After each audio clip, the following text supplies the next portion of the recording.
Bonjour personne, c'est Seppel. La vidéo d'aujourd'hui elle est sponsorisée par Unistellar. Mais comme c'est une vidéo pas longue, Astronogeek il m'a dit il faut que je me dépêche, alors j'ai pas le temps Oui, de... bah justement, dépêche-toi. Oui, bah j'étais en train de te dire. Si t'as envie de regarder tes trucs de l'espace mais que t'es trop un tolvec pour utiliser un télescope, Unistellar ils font des télescopes automatiques que même moi ça arrive à m'en servir. C'est vrai ça. Mais je suis en train d'apprendre. Pour l'éclipse de soleil, Unistellar ils ont décidé de faire une promo. Moins 10% sur tous les télescopes et en plus le filtre solaire il est gratuit. L'offre elle marche que jusqu'au 6 avril, après c'est fini. Comme ça tu pourras regarder l'éclipse totale de soleil l'année prochaine sans mourir tes yeux. Seppel. Donc tu oublies pas, le lien il est dans la description.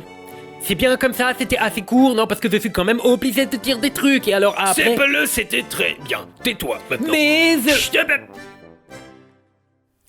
Bon, bande de gens, préparez-vous, demain c'est éclipse solaire, sauf évidemment que j'enregistre pas mes vidéos 5 minutes avant de les mettre en ligne, donc je peux absolument pas savoir si demain la météo va être dégueulasse. Donc on va supposer que non, sinon je peux arrêter tout de suite de parler de phénomènes célestes.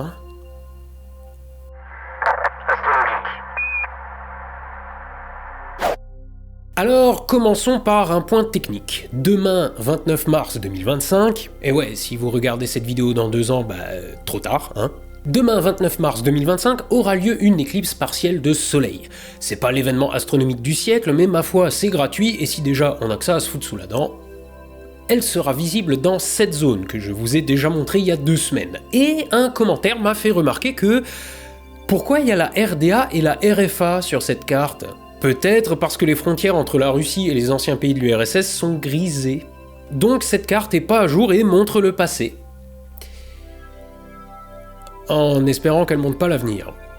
Bref, l'éclipse sera visible au Maroc avec une 20% d'occultation, un tout petit peu en Algérie et surtout le territoire français métropolitain, même si plus vous serez au nord-ouest, mieux ce sera, avec 40% en Normandie.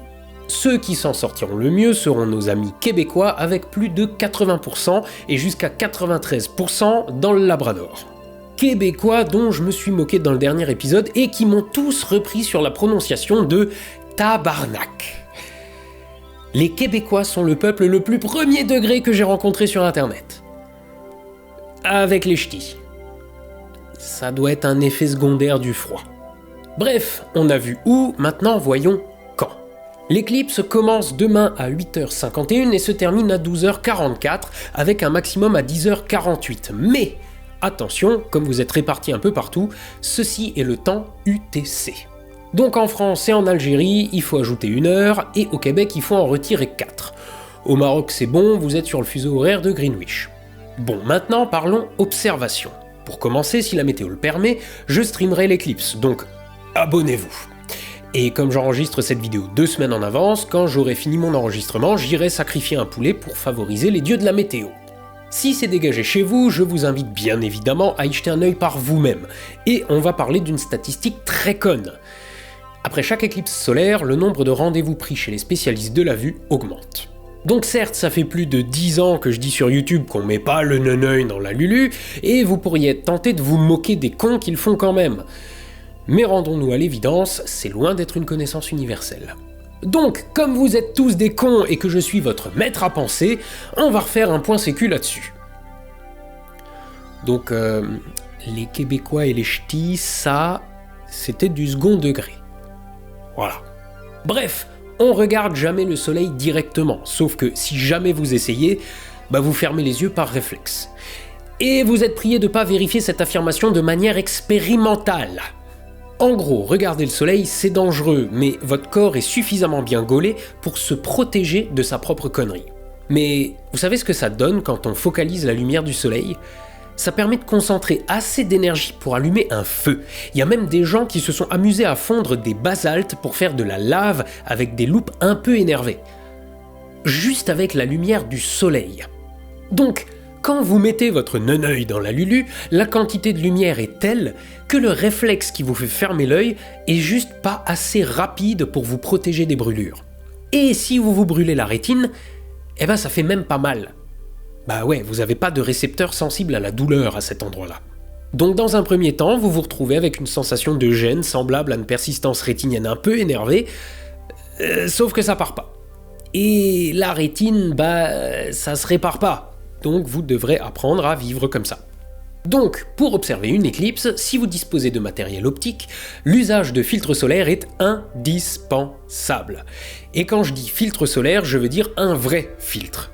Surtout, vous oubliez toute idée de bricolage. Papier alu, radiographie, filtre photo, tout ça, vous oubliez.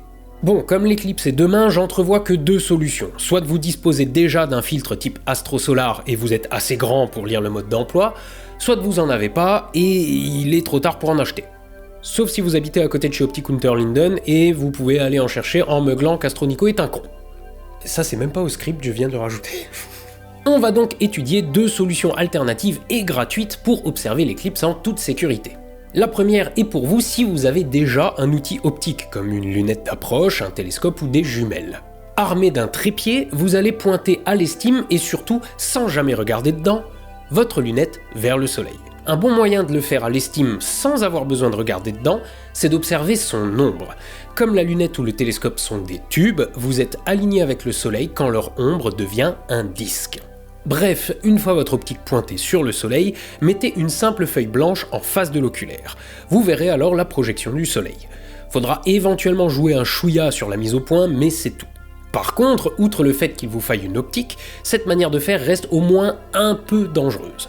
Pour vous en persuader, il suffit d'approcher la feuille jusqu'à focaliser la lumière dessus.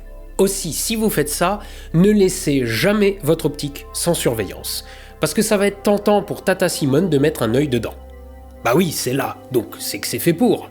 Et si vous expliquez à Tata Simone que c'est dangereux, il y en a un qui écoute pas, c'est cousin Kevin, et même si vous lui avez expliqué entre quatre yeux, comme il est un peu con, dans 10 minutes il aura oublié. Donc, ne laissez pas votre optique sans surveillance. Les accidents, ça n'arrive pas qu'aux autres. C'est pourquoi nous allons maintenant étudier une solution à la fois sans danger et qui ne nécessite aucun budget ni matériel optique. Enfin, sans danger. Vous pourrez toujours regarder le soleil directement ou vous étouffer avec un morceau de carton, mais à un moment, moi, j'ai fait mon max. En parlant de carton, il vous faut donc une boîte en carton, une feuille de papier, un carré de feuilles de papier alu, une épingle, un truc coupant comme des ciseaux ou un cutter, et de la colle. J'avais dit, petit budget. Nous allons donc maintenant fabriquer une caméra. Oui, une caméra obscura, qui n'est autre que le principe même de la caméra et l'appareil photo. En un peu plus roots. Dans votre boîte en carton, découpez une petite fenêtre de quelques centimètres. Découpez un carré de papier alu un poil plus grand et percez-le en son centre d'un trou d'épingle. Allez-y franco sur le trou, n'hésitez pas à faire traverser l'épingle, faut juste que le trou reste bien rond. Si le trou est trop petit, l'image qu'on va créer sera trop sombre, en plus de souffrir d'une grosse diffraction. Si le trou est trop grand, genre un demi-centimètre, l'image résultante deviendra floue aussi. Ce trou, c'est l'ancêtre de l'objectif photographique. Bravo, vous venez de réinventer le sténopé. Bref, cette feuille de papier alu, collez-la sur la fenêtre découpée dans votre boîte en carton.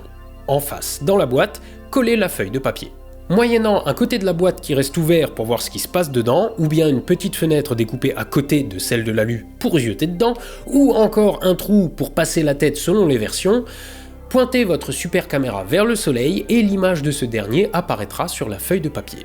Plus votre boîte sera grande, plus l'image du soleil le sera aussi, mais tout en étant moins lumineuse. Plus votre boîte sera petite, plus l'image du soleil le sera aussi, mais tout en étant plus lumineuse. Si vous faites un système très obscur, genre pour passer la tête dedans, vous pouvez envisager une grosse boîte pour faire une image bien grande.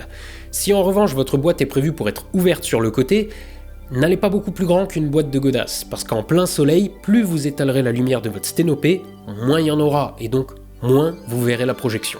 Et c'est tout. Ouais, pas besoin d'un diplôme d'ingénieur. Le sténopé, c'est un truc littéralement connu depuis le Moyen-Âge, et pendant les éclipses, on peut même observer ça naturellement. Si vous avez la flemme de bricoler, vous pouvez aussi faire un sténopé très roots comme ces mecs, mais avec une éclipse ne dépassant pas les 40% en France métropolitaine, vous distinguerez peut-être pas grand-chose. Juste une précision pour ceux qui seraient tentés de me dire que dans notre bricolage on utilise du papier alu, alors que j'ai dit précédemment qu'il faut pas. Les filtres solaires sont argentés, donc pour le profane, ils ressemblent à du papier alu. Donc il y a des gens qui pensent que c'est rien de plus sorcier, ils vont chercher leur rouleau, improvisent un filtre, et comme l'alu c'est trop épais, ils voient rien, donc ils bricolent, encore, tirent dessus, le déchirent... Enfin, le papier alu, c'est pas un filtre solaire. Mais là, on en fait un sténopé, et en plus, on s'en sert pas pour regarder le soleil directement. Voilà, vous savez tout. Enfin non, vous êtes toujours aussi con, mais maintenant vous savez comment observer l'éclipse de demain sans ensuite ressembler à un pirate. Les Québécois et les ch'tis, ça c'était du second degré, c'est ça. Je finirai avec les profs qui ont dû se dire que c'était un super bricolage à faire avec des élèves. Oui, mais uniquement à partir de l'âge où ils sont capables de pas regarder le soleil quand on leur dit de pas le faire. Et donc, si malgré tout ça, vous avez un ciel couvert ou la flemme, ou bien que vous bossez au dernier sous-sol d'un parking à niveau, mais que vous avez du réseau, si moi j'ai un ciel dégagé, je ferai un live ici sur la chaîne YouTube demain à l'heure de l'éclipse. Alors abonnez-vous, et n'oubliez surtout pas de lever les yeux au ciel, d'être astronomique, et à la revoyure.